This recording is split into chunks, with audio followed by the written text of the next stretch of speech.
민간 택지 분양가 상한제가 어제부터 공식 시행됐습니다. 어느 지역이 유력한지 또 부동산 시장에는 어떤 영향을 줄지 관심이 쏠리고 있습니다.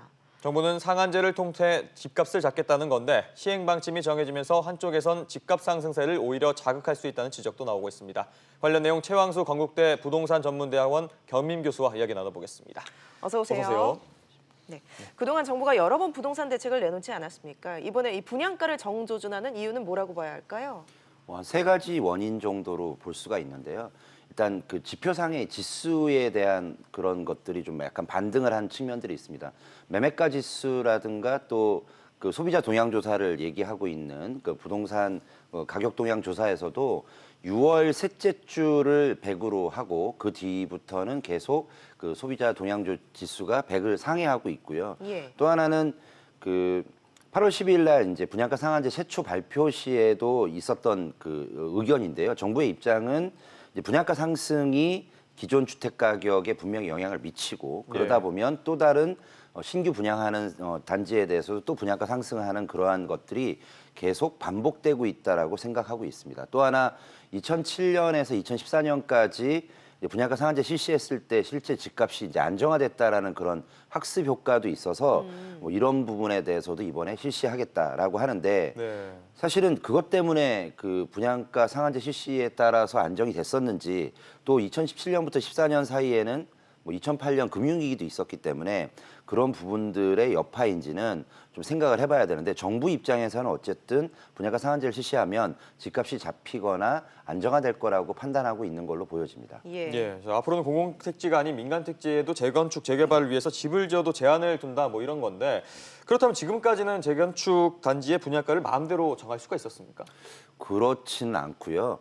그 도시보증공사라고 하는 그러한 기관에서 분양 보증을 받기 위해선 반드시 이제 그 분양가 이제 상한제가 아니더라도 그 심사를 받게 되는데요. 네. 이미 이제 과천이나 분당이나 경기 일부 지역하고 서울 등 전국의 34개 구역 같은 경우에는 고분양가 관리 지역으로 이미 지정이 되어 있습니다. 아, 예. 그래서 인근에 1년 이내 분양한 아파트가 있을 때는 그 아파트의 분양가를 넘을 수가 없고 뭐 1년 지난 아파트의 경우에도 그 아파트 분양가에서 시세 반영률을 적용한다 하더라도 5% 이상의 분양가를 갖다 더 책정을 할 수가 없도록 되어 있습니다. 또 하나 준공한 아파트만 있을 경우에는 시세의 아파트 평균 매매가를 초과할 수 없고 또 심지어 이런 경우라 하더라도 지자체가 심의로 이제 그 건축심의라든가 이런 걸 통해서 통제하도록 돼 있고요. 네. 최근에 보면 능곡 1지구 같은 경우에도 지자체가 심의로 분양가를 통제한 케이스도 있기 때문에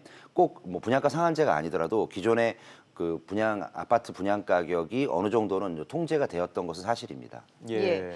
그럼 개정안에서 눈에 띄는 점들을 좀 짚어보겠습니다. 수도권 지역의 상한제 적용 주택의 경우 전매 제한을 10년까지로 확대를 하는데요. 이 기간을 결정할 때 구체적인 기준도 마련이 됐다고요. 예, 종전에는 그 연간 이제 24회 그 미만의 어떤 거래량이 있는 지역에서는 공시지가를 적용하고 네. 근데 이것을 이제 24회가 아니라 연 12회 그 미만시 공시가를 적용하도록 되어 있는데 통상 이제 공시가격이 시거래가보다 훨씬 낮은 편이거든요. 그러다 보니까 주택 거래가 적은 지역에서는 분양가와 시세 차이가 적게 날 수밖에 없거든요. 이 때문에 이제 거래 건수를 기준을 바꾸면 전매 제한 기간이 짧아지고 뭔가 단타를 좀 방지하는 듯한 그런 효과는 분명히 있을 것 같습니다. 예. 네. 자, 거기에다가 의무 거주 요건도 강화된다 하는데 이건 어떤 내용인가요? 기존의 규제 지역 같은 경우에는 3년간의 의무 그 거주 기간이 있었고요. 예. 이것을 이제 5년으로 늘리면 아무래도 그 단기간에 이제 매도를 하거나 이런 빠져나가는 그런 그 세력들을 좀 막을 수 있다라고 생각하는데 네. 지금까지 있었던 분양 기준이라든가 분양가 상한제의 내용들과는 달리 의무 거주 기간은 이게 법률로 규정이 돼야 되기 때문에 예. 국회 의결을 통과를 해야 되거든요. 예. 물론 국토부에서는 이런 것들에 대해서 전면적으로 이제 지원도 하고 촉진을 하겠다라고 얘기는 하지만 어쨌든 국회 의결을 거쳐야 되기 때문에 언제부터 시행이 될 것이냐, 실제로 될 것이냐에 대해서는 약간의 어떤 예측이라든가 이런 것들은 아직은 조금 섣부르다 이렇게 판단하고 있습니다. 예. 네. 어떤 지역이 이제 상한제 적용을 받을지 지금 관심인데요. 뭐 핀셋으로 지정을 한다고 하지 않습니까? 어떤 네. 지역을 효과를 예상해 볼 수 있을까요? 일단은 투기과열지구가 분양가 상한제에 8월 초에 발표했던 그러한 규제 지역이라고 했었는데요. 그전에는 투기과열지구가 아니라 예. 뭐 아주 까다로운 조건에 의해서 민간택지지구에도 상한제를 적용하도록 되어 있었습니다. 그런데 그 뭐 요건들을 이렇게 세 가지 뭐 외울 수도 없는데요. 어쨌든 네. 발표한 내용들을 보면 분양 가격이 직전 12개월 평균 분양 가격의 상승률이 물가 상승률의 2배를 초과하는 지역이랄지 청약 경쟁률이 직전 뭐 2개월 모두 5대 1을 초과하는 또는 국민주택 규모 같은 경우에는 10대 1을 초과하는 지역. 네. 그다음에 세 번째로는 거래 직전에 상거래 그러니까 3개월 연속 주택 거래량이 전년 동기 대비 20% 이상을 증가하는 지역인데 예. 이 세 가지 요건 중에 한 가지만 속하더라도 분양가 상한제 지역으로 지정을 하겠다. 이렇게 생각을 하고 있는데요. 예. 또 여기에다가 구체화해서 말씀하신 대로 핀셋 규제를 하기 위해서 이런 요건을 충족하는 모든 지역에서 분양가 상한제를 실시하지는 않고 정부가 주거정책 심의회를 통해서 실제 시행할 지역을 정하는데 특히 이제 정부가 구 단위가 그동안 모든 규제의 하나의 기초적인 그 단위였는데 예. 이번에는 동 단위로도 하겠다라고 얘기하고 있거든요. 네. 사실은 이런 경우에는 저도 그 여태까지 부동산 규제 중에 처음 보는 규제인 것 같고요. 네. 그러니까 뭐 강남구 전체가 아니라 뭐 대치동이면 대치동, 압구정도 이렇게 동 단위로 뭐 하신다는 삼성동, 말씀입니까? 삼성동, 뭐 네. 논현동 이런 예. 식으로 규제를 하겠다라고 하는 건데 이 정도면은 핀셋 규제가 아니고요. 제가 보기엔 뭐 현미경 규제 정도가 아닐까라고 할 정도로 굉장히 디테일하거든요. 예. 자, 기존에 관리처분 인가 신청을 한 재건축, 재개발 단지에 대해서는 공포 후 6개월이라는 뭐 유예 기간을 이제 줬는데요. 이 조합의 반발을 불식시키기 위한 어떤 고유지책, 뭐 이런 얘기도 나오고 있고 또 내년 총선을 위한 어떤 대책이다 이런 얘기도 나오는데 어떻게 보십니까?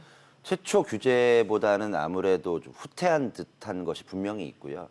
8월 초에 발표를 했을 때는 정책 심의라든가 의견 조율을 거쳐서 10월 초에 당장 실시를 하겠다라고 얘기를 했고 예. 유예 기간도 거의 두지 않겠다라고 했었는데 이렇게 하다 보니까 기존에 있던 재개발이나 재건축 조합의 반발이 좀 우려가 됐었습니다. 그렇죠. 특히나 관리처분 계획 인가를 받은 지역들은 이미 분양가 상한제가 뒤에 실시가 된다 하더라도 적용이 안 되는 지역으로 다 알고 있다가 예.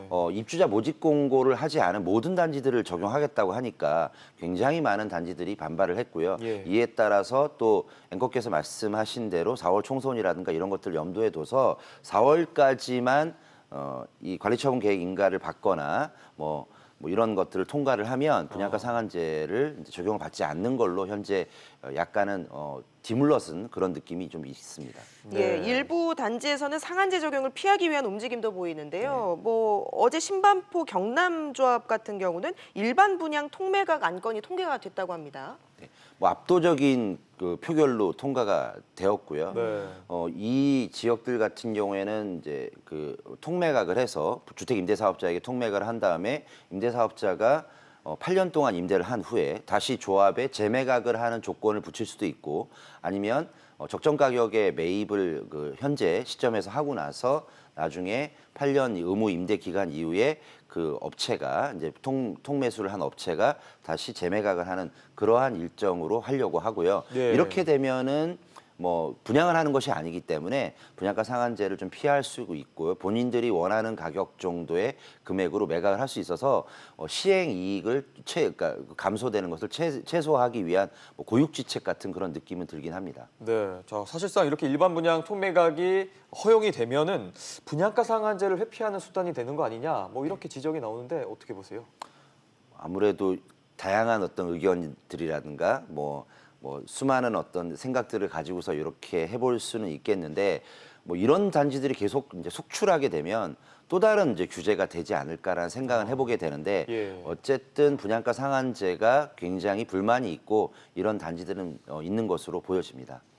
예, 분양가 상한제 결국은 이제 뭐 집값을 잡겠다는 건데 그 효과가 나타나기까지 이제 유예 기간 6개월 주기로 했기 때문에 한 뭐 언제쯤 그 효과를 좀 가늠해 볼 수 있을까요? 실제로 예측하기 힘든 것이 그동안 많은 부동산 규제 정책이 있었음에도 불구하고 네. 이런 것들이 제대로 이제 절차라든가 이런 것들이 좀 딜레이가 된 것도 있고 또 그런 규제가 적용이 됐다 하더라도 집값이 다시 반등하는 그러한 현상들이 계속 있어 왔기 때문에 그렇죠. 분양가 상한제가 과연 집값을 잡을 수 있는 그러한 또 마지막 소위 말하는 조치가 되겠느냐에 대해서는 좀 더 시간을 두고 지켜봐야 되지 않겠나 이런 생각을 한번 해보게 됩니다. 시장에 얼마나 영향을 줄지 또 관심인데 벌써부터 또 추가 규제 얘기도 나오고 있습니다. 어떤 것들이 있습니까? 제가 보기에는 정부가 가지고 있는 거의 마지막 카드인 것 같긴 한데 네. 예를 들어서 이것마저 통하지 않는다라고 한다면 그동안 이제 논의가 되었던 재건축 그 연한 연장 현재 네. 30년으로 돼 있는데 40년으로 연장을 한다든가 또 채권 입찰제를 적용을 해서 뭔가 가격을 통제한다든가 또 종부세 세율을 인상을 시켜서 고가 주택에 대해서는 어떤 그 수요 자체를 좀 통제를 한다든가 이런 것들도 분명히 있을 것 같고요. 예. 또 하나 근데 지금 이제 불안한 게 뭐냐면 최근에 보면은 전세가도 이런 규제 지역들이 많이 좀 뛰고 있어서 네. 아무래도 이 전세가 상승에 따라서 매매가를 밀어올리는 현상들도 분명히 있어 보이고요. 또 하나 최근에 이제 부동자금들이 있는 건 틀림없이 사실입니다. 제가 예. 지방에서도 강의를 해보면 항상 나타나는 현상이 예. 예전에는 그 지역에 가서 그 지역 얘기를 해줬어야만 듣는 사람들도 분명히 충분히 공감하는 것들이 있는데 예. 지방에서도 서울 얘기를 해달라 하고 아. 지방에서도 어느 정도 본인들이 이제 재력이 있는 분들은 서울에 있는 집이라든가 특히 강남권에 있는 규제 지역들의 집을 사려고 하는 대기 매수세들이 있고요. 예. 또 그것을 가지고 예금을 한다든가 다른 어떤 자산에 투자하는 것들에 대해서는 상당히 불신을 하거나 수익률이 떨어진다고 생각하기 때문에 계속 뭔가 이런 규제 지역들이 정부의 규제가 있음에도 불구하고 희소하게 만들어서 뭔가 가치보다는 오히려 가격을 오히려 더 띄우는 그러한 그 역작용이라든가 또 규제 역설이 계속 나타나고 있지 않는가 이런 생각을 해보게 되는 씁쓸함이 있습니다. 네. 알겠습니다. 오늘 말씀 여기까지 듣겠습니다. 건국대 부동산대학원 최황수 교수와 함께했습니다. 고맙습니다. 고맙습니다. 감사합니다.